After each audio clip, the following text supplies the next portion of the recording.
querido, em nome do Senhor Jesus, nós entramos na tua presença e pedimos que o Senhor, Espírito Santo, venha conduzir essa reunião de forma tal que as pessoas participantes dela em casa, no trabalho, num automóvel, no caminhão, no hospital, no presídio, onde quer que haja alguém participando dessa programação, venha a ser beneficiada, venha a ser despertada, para que o teu nome seja glorificado nessa vida. Eu te peço, meu Pai, em nome do Senhor Jesus, e todos que creem digam amém. Graças a Deus. Podem sentar em nome de Jesus. Eu havia prometido falar sobre profecias, sonhos e visões. Mas o Espírito Santo tocou para outra coisa. E como eu prefiro obedecer, então nós vamos deixar esse assunto para outra oportunidade. Mas o que eu queria falar para vocês é aquilo que Deus nos tem mostrado. E que, obviamente, vai despertar a sua fé para aquilo que Deus quer fazer na sua vida. Você sabe que hoje, né, nós estamos trabalhando para que Deus venha dar a visão, não é isso? Você quer ter uma visão daquilo que você realmente, que vai fazê-lo feliz, que vai fazê-lo conquistar, que vai fazê-lo ter sucesso. E essa visão, nem sempre a visão que Deus nos dá é a visão que nós queremos, que atende aos nossos desejos. Normalmente, ou sempre, quando Deus faz algo em nós, quando Ele ensina, quando Ele exorta, quando Ele dá uma visão, essa visão é para o nosso bem-estar, o nosso benefício. Só que essa visão nem sempre está de acordo com aquela que nós esperávamos, que nós esperamos. Então, você diz assim: puxa, eu tenho o Espírito Santo, eu fui batizado, eu quero agora a visão de Deus, eu quero saber o que Deus quer que eu faça, como que eu vou alcançar uma vida de sucesso e tal. Só que você se esquece que às vezes você tem uma visão da grandeza de Deus, a visão de um baú cheio de ouro no alto do monte. Você vê esse baú cheio de ouro lá de baixo, daqui de baixo você vê esse baú cheio de ouro. Você tem essa visão: não, eu vou subir lá e vou pegar esse tesouro, tomar posse desse tesouro. Só que você se esquece que você tem uma unha encravada que não lhe permite subir a montanha. Você tem a unha encravada e você não vai conseguir subir a montanha por conta dessa unha encravada. Em outras palavras, o que adianta você querer tomar posse de coisas enormes, grandes, se a sua base não é boa? Se você não tem um fundamento estabilizado na palavra de Deus, na vontade de Deus. Ou você quer ser como tantos crentes fracassados que existem por aí? É isso que você quer? Então, o que acontece? Uma obreira, ela começou um negócio, a sua empresa, fazendo costuras, e está indo muito bem. E o que ela fez? Ela, por conta da fé, ela chamou outras obreiras, colegas dela, da mesma igreja, para trabalhar com ela, para ajudá-la, dar emprego para elas, e ao mesmo tempo ela crescer. E o que aconteceu? Essas tais obreiras com ela, como ela, chegam atrasadas, fazem hora no banheiro, amarram, enrolam, são péssimas trabalhadoras, mas são obreiras. Então eu queria que você olhasse para a sua vida, porque não adianta você querer ter uma visão das coisas grandes, querer alcançar coisas grandes, se nas pequeninas coisas você é fracassado, como é o que acontece por aí. Pessoas que são obreiras, pessoas que estão na igreja, pessoas que conhecem a palavra, pessoas que são dizimistas, pessoas que são ofertantes, pessoas que têm fé para dar, só não têm fé para ter um comportamento tal e qual a palavra de Deus exige. Porque é como nós temos procurado levar as pessoas. Não adianta você conquistar e não estabelecer.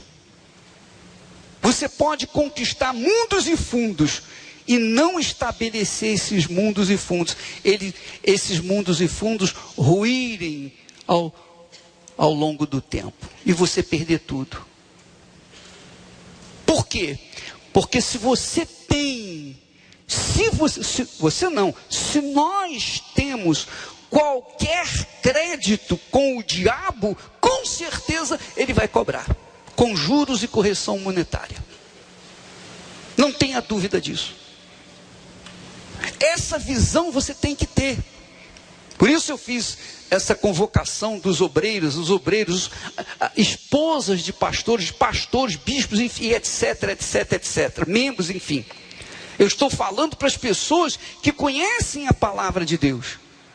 Eu estou me dirigindo a pessoas que não estão servindo diretamente a Satanás, mas estão servindo a Satanás indiretamente e pensando que estão servindo a Deus.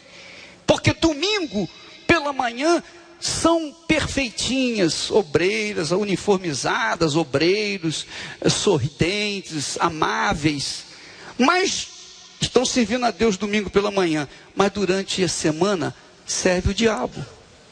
Serve o diabo com mentiras, serve o diabo com enganos, serve ao diabo com compromissos assumidos que sabe que assumem compromissos e sabe que não vão cumprir, enganam, iludem as outras pessoas.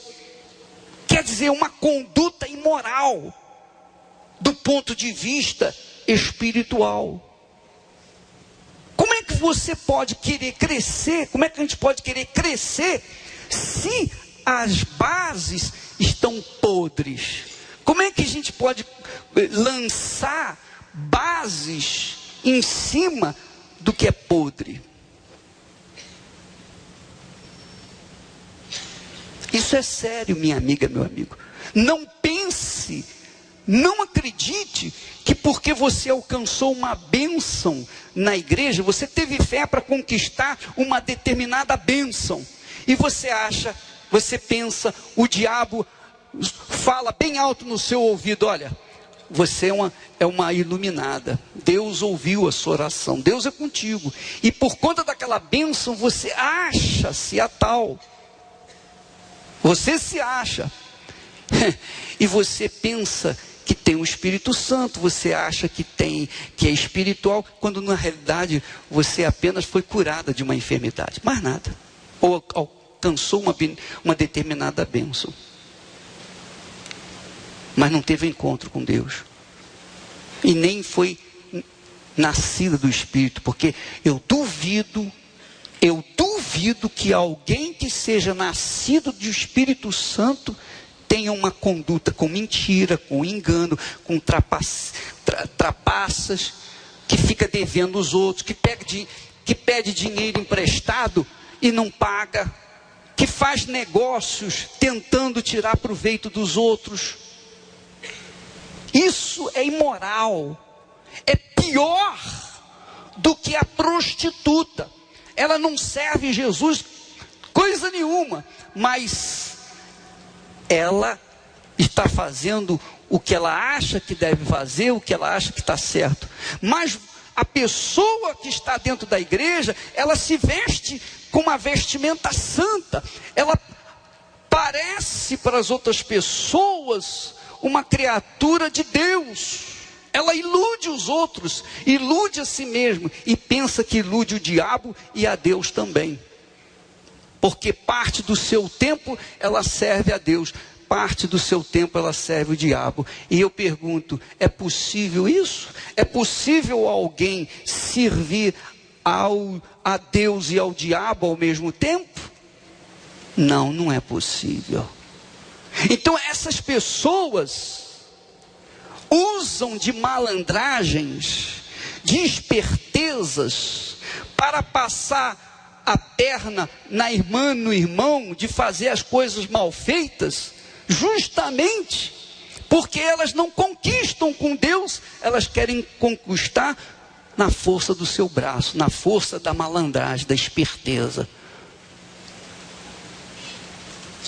Leia comigo, por favor, Romanos capítulo 12. E diz assim, o apóstolo Paulo está dirigindo a sua carta aos novos cristãos, aonde? Aonde? Aonde, gente? Roma, meu Deus do céu, nós estamos lendo o quê?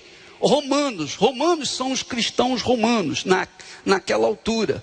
Os romanos eram incrédulos, eram pagãos, eram endiabrados, endemoniados, tal e qual os neros. E agora, depois que eles se convertem a Jesus, eles estão assim, o que eu faço? Qual é o meu, o que eu tenho que fazer agora? Porque, como romanos, naquela altura, havia o culto ao sexo, era uma depravação geral, de ponta a ponta, como hoje. E essas pessoas que eram depravadas, tiveram encontro com Jesus, e agora, o que elas iam fazer com a vida delas? Então o apóstolo Paulo, dirigido pelo Espírito Santo, dá o conselho para essas pessoas que eram gentias. Gentias, ou gentio na Bíblia, quer dizer o seguinte, que não é judeu. Todos os que não eram judeus, eram gentios. Então, o apóstolo Paulo foi separado dos judeus, separado dentre os judeus, para falar aos gentios, pessoas que eram pagãs, que não tinham nada com a fé abraâmica. Então, Paulo dirige a sua carta aos cristãos de Roma, os novos convertidos. Então ele diz assim: rogo-vos, pois, irmãos, pelas misericórdias de Deus, que apresenteis o vosso corpo, que é o templo do Espírito Santo. Não é verdade? É ou não é? Sim ou não? O seu corpo, o meu corpo, o nosso corpo é templo do Espírito Santo. Templo do Espírito Santo. Então nós temos obrigação de zelar por esse corpo. Quando uma pessoa suicida, Ela não tem, tecnicamente, teoricamente, não tem salvação, porque destruiu aquilo que é de Deus, que é o corpo. O corpo é o templo do Espírito Santo.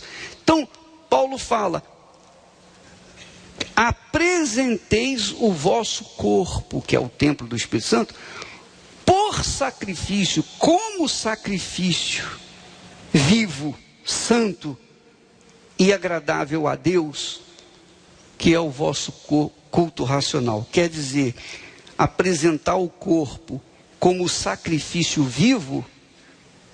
Apresentar o corpo como sacrifício vivo é você negar os desejos da sua carne, os desejos do seu coração, as inclinações do seu coração.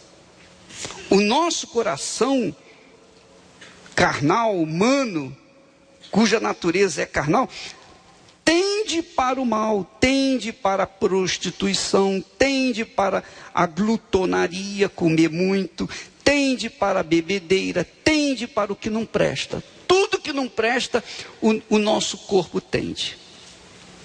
Mas cabe a nós controlar esses apelos da carne e seguir a palavra de Deus, obedecer a palavra de Deus. Então, você tem que sacrificar as suas vontades para poder fazer a vontade de Deus. E quem se inclina para a carne, conforme diz Paulo, se inclina para a morte. E quem se inclina para o Espírito, se inclina para a vida. Nós vivemos hoje num pandemônio, no inferno, do ponto de vista moral. A imoralidade corre frouxa. No meu tempo, a gente tinha que ir caçar garotas para namorar. Hoje são as garotas que caçam os homens para terem sexo a 3x2. Isso é patente. Então você vê hoje toda a mídia, internet, tudo conduz as pessoas para o sexo, para o que não presta, para a bebida, para jogo, para tudo que não presta, tudo que destrói a boa consciência. Assim tem sido a mídia. Ora, nós estamos vivendo nos dias de César, isto é, nos dias de prostituição, nos dias de Sodoma e Gomorra. Então, nós temos que manter o nosso corpo limpo, santo.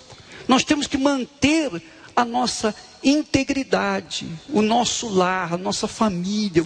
Nós temos que guardar a nossa fé, proteger a nossa consciência, para que a nossa fé esteja avivada. Ora, é fácil? Não, não é fácil. Especialmente quando a pessoa é solteira, porque ela tem as suas necessidades fisiológicas. Porém, Deus não permite que sejamos tentados acima das nossas forças. Ninguém pode dizer assim: eu caí porque eu não aguentei, estava insuportável. Todos os que são de Deus, que nasceram de Deus, têm suporte, têm apoio do Espírito Santo para cair se quiserem. Cair se quiserem. Quer dizer, uma questão de escolha, de opção. Não cair sem querer, cair porque querem cair. Essa é a realidade. Então, essa situação nós enfrentamos. E eu estou falando nós, eu estou falando o povo de Deus, o povo supostamente de Deus. Porque é fato que quando a pessoa não sacrifica o seu corpo não apresenta o seu corpo em sacrifício a Deus, por conta da sua fé, essa criatura não é de Deus. Positivamente ela não é de Deus. Porque quem é de Deus, quem nasceu do Espírito Santo, geme, urra, chora, mas prevalece. Mas, infelizmente, existem profetas velhos, inclusive no nosso meio, que têm um comportamento contrário àquilo que pregam, que dizem que creem.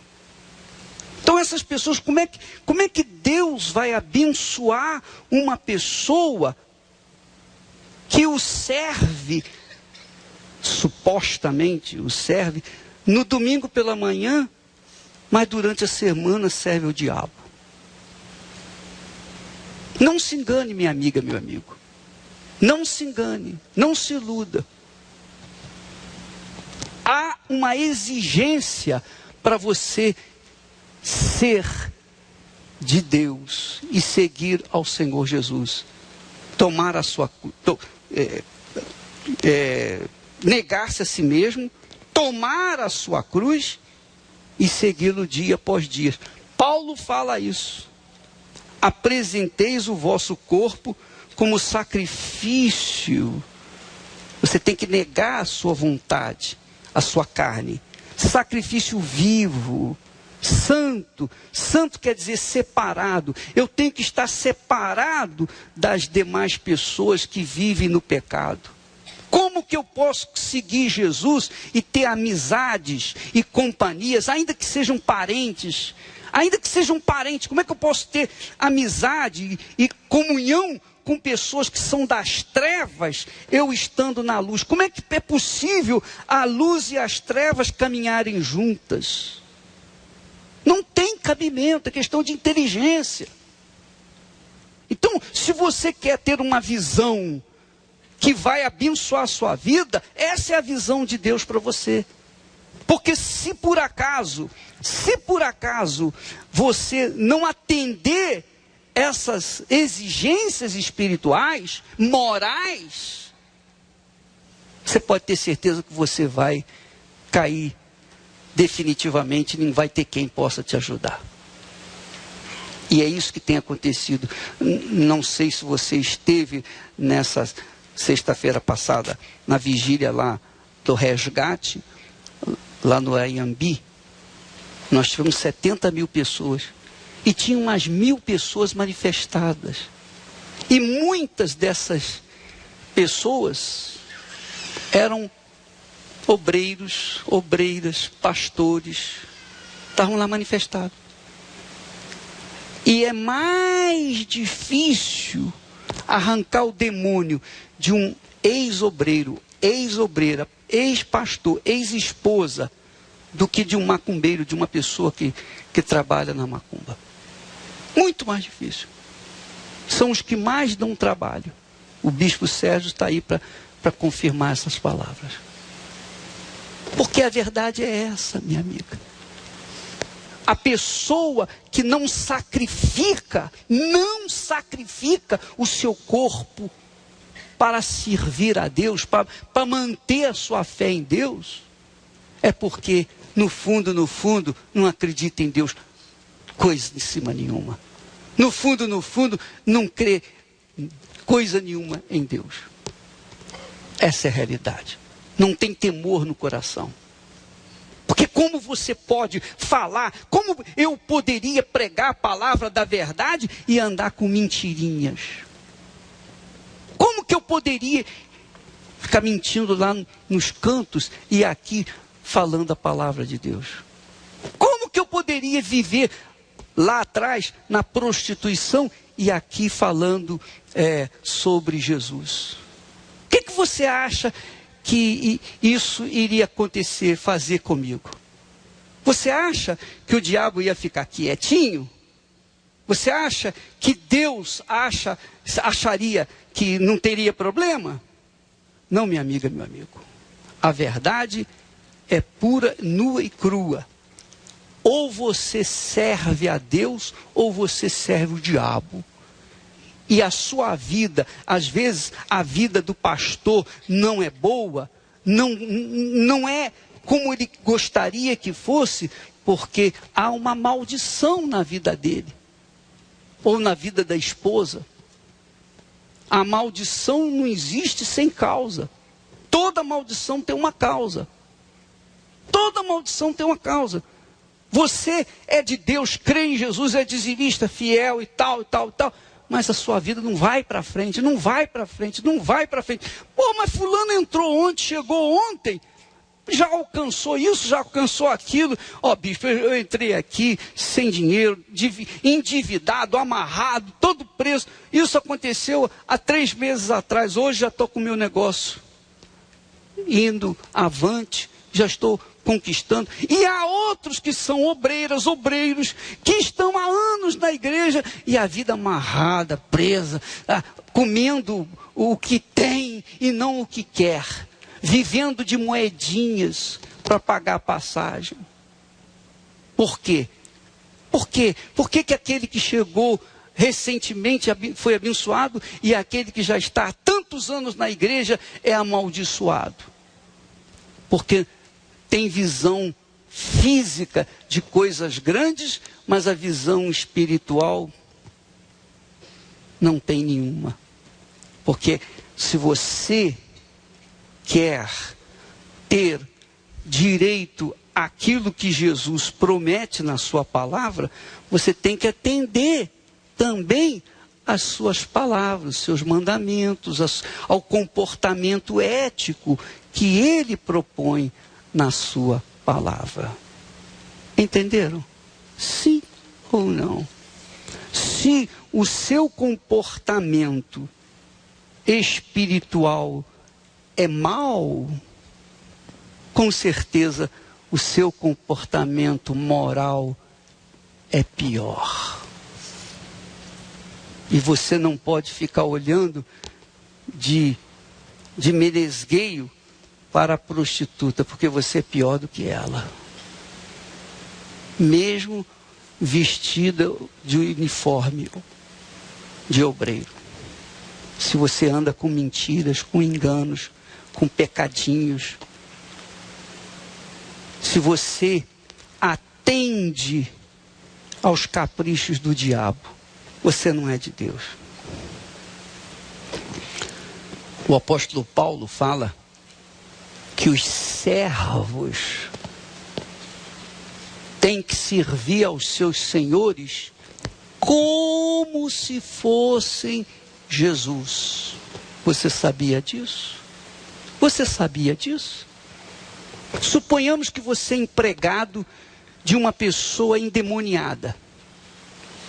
O seu trabalho para este patrão que é endemoniado, você tem que fazê-lo, o seu trabalho tem que fazer como se estivesse fazendo para Jesus, mesmo ele sendo endemoniado. Você sabia disso? O marido tem que olhar para a esposa como se fosse a noiva de Jesus, a igreja. A esposa tem que olhar para o marido como se fosse Jesus. Esse é o relacionamento da fé cristã. Essa é a fé que faz a gente agradar a Deus e ser abençoado automaticamente. Pois, como está escrito nos Salmos, que Deus abençoa os seus enquanto dormem. Amém? Enquanto dormem. Mas os seus, quer dizer, os filhos dele. Rogo-vos, por favor, por Deus, apresente o seu corpo como sacrifício vivo, santo e agradável. Porque esse é o vosso culto racional, inteligente. Esse é o comportamento do cristão. Ló Ló viveu ou vivia em Sodoma. Quando ele estava lá com as suas filhas, na sua casa, Deus mandou 2 anjos para libertá-lo, para tirá-lo de lá, porque ia destruir a cidade. E quando os homens daquela cidade ouviram que tinham 2 pessoas, 2 homens na casa de Ló, então foram lá para tentar abusar daqueles homens. Abusar daqueles homens. Olha só o grau de pecado que havia em Sodoma. E Ló disse: por favor, meus amigos, eu tenho filhas virgens, usa as minhas filhas virgens, mas não toque nesses homens que eles são de Deus. Ló colocou as filhas dele, virgens, à disposição dos homens, para que eles abusassem delas à vontade. Eles não queriam, eles queriam os anjos. Você vê o grau de imoralidade que havia naquele tempo, que não é diferente dos dias de hoje, que é até pior. E Deus fez descer fogo e consumiu Sodoma e Gomorra por causa daquele pecado. Então, às vezes, você é aquela pessoa que está vivendo por viver, e o fogo de Deus está mostrando. Há uma visão de Deus dentro de você. O Espírito Santo fala com você, mas você não quer ouvir. Você não tem ouvidos para ouvir. Você não quer ver. Você tem olhos, mas não vê. A sua maneira errada de fazer as coisas, de agir. E eu pergunto: até onde você pensa que vai? Até onde? Eu não estou direcionando essas palavras para uma ou outra pessoa. Estou direcionando, naturalmente, para aqueles que, com certeza, o Espírito Santo está convencendo agora. Talvez dando a última chance para você se consertar com ele. Porque se você não se consertar, você vai ser consumida ou consumido como foi Sodoma e Gomorra. Porque você conhece a verdade. Jesus disse, você veja que Sodoma e Gomorra tinham um nível de pecado tão alto, que Deus desceu na terra para conferir. Abraão pediu por essas cidades, insistiu com Deus, mas não foi até o ponto de salvá-la. Então Deus, vou destruir essa cidade. Mas Jesus disse para os moradores de cidades como a cidade, 3 cidades. Como é que é? Canta lá a pedra, pessoal. Corazim, são 3 cidades. Cafarnaum, Corazim e Refidim, se eu não me engano. 3 cidades. Eu vi essas cidades. Nós passamos por essa cidade. Cafarnaum, nós entramos nessa cidade. São como cidades fantasmas. Só velharia, tudo caído. E Jesus disse: ai de ti, Corazim. E Betsaida, porque se em Tiro e Sidom houvessem sido feitos os milagres que foram feitos aqui, há muito eles teriam se convertido. E Sodoma, com respeito a Cafarnaum, se em Sodoma tivessem feito os milagres que foram feitos aqui em Cafarnaum, há muito que Sodoma teria se convertido. Você tem visto a nuvem de testemunhos aqui Deus fazendo coisas maravilhosas. Duvido que você possa falar assim, eu não vejo nada. Duvido, eu desafio qualquer um, dizer assim, eu nunca vi milagre na Igreja Universal. Você não viu porque você não quis ver, porque testemunhos não faltam. Nossos programas de rádio, de televisão, e aqui, pessoalmente, tem acontecido, tem mostrado nuvens de testemunhos. E se mesmo diante desses testemunhos magníficos, maravilhosos, você continua com seus pecadinhos, com seus enganos, com as suas espertezas para passar o outro e o próprio irmão para trás, eu vou dizer, não resta nada para você, nem oração vai resolver a sua vida.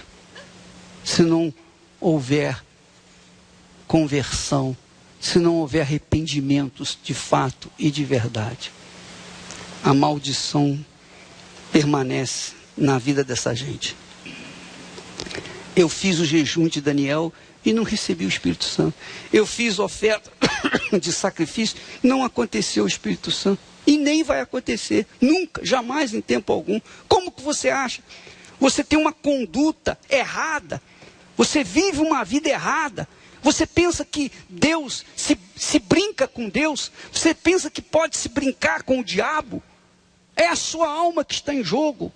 E se você não se converter de todo o coração, porque você sabe da verdade, você não tem razão, você não tem motivo para enganar a Deus ou para chegar e se desculpar com Deus, porque você conhece a verdade. Esse que é o problema. Nós conhecemos a verdade e se seguimos a mentira, já não resta nada para nós.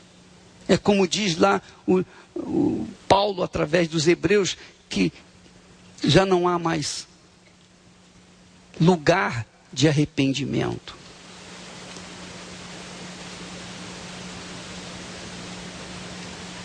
Não há mais lugar de arrependimento. De qualquer forma, eu me coloco à disposição do Espírito Santo para orar por aqueles que dizem, bispo, tem compaixão de mim. Não sou eu, não. Você tem que pedir compaixão a Deus. Tem misericórdia de mim, meu Deus. Me salva, porque eu estou com um pé no inferno. E um pé no inferno significa quase que não há força para voltar atrás. Se você quiser se arrepender, largar essa vida de mentira que você tem feito, largue o seu uniforme, deixa o seu uniforme para lá, deixa o seu trabalho na igreja, o seu serviço na igreja e vá buscar a salvação para si, porque o seu serviço é podre, não ajuda ninguém. E essa é a razão porque eu vi nessa sexta-feira muitos obreiros lá desesperados, querendo mandar o demônio embora, e o demônio não saía. Por quê? Porque não foram libertos. Você está querendo arrancar demônio se você não está liberto?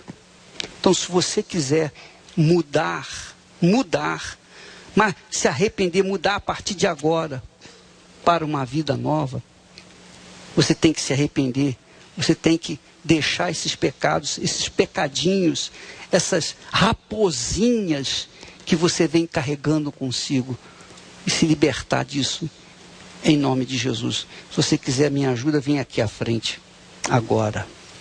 E eu quero deixar claro que a minha oração é para que Deus venha lhe perdoar, ter compaixão de você. Só que, se você não está com intenção de abandonar esses enganos, essas mentirinhas, a minha oração não vai servir para nada para você. Pode acreditar nisso. Só você e Deus sabem da sua situação. Nós não estamos brincando de igreja, brincando com Deus. Nós estamos aqui tratando de vida eterna ou inferno, ou lago de fogo e enxofre eterno. Nós estamos tratando disso. Eu não estou tratando de casa. Eu não estou tratando de oferta. Eu estou tratando de almas. É a sua alma que está em jogo. É a sua alma. Entenderam? Sim ou não? Espírito Santo, em nome de Jesus,